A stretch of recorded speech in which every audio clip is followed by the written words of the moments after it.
તારીખ 8મો મહિનો 2024 ની સાલ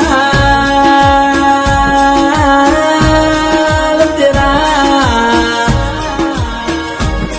મારા ભુવાજીનો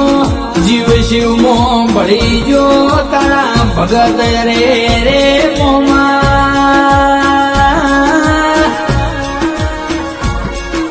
પ્રભુના ઘરના મહેમાન બન્યા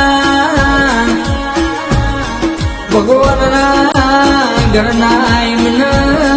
તેડાયા તમે ચોગમત રે તાર્યા તા પ્રભુ એમના જીવ શિવમાં ભળી જા મારા દ્વારકા નાથજીની અમાર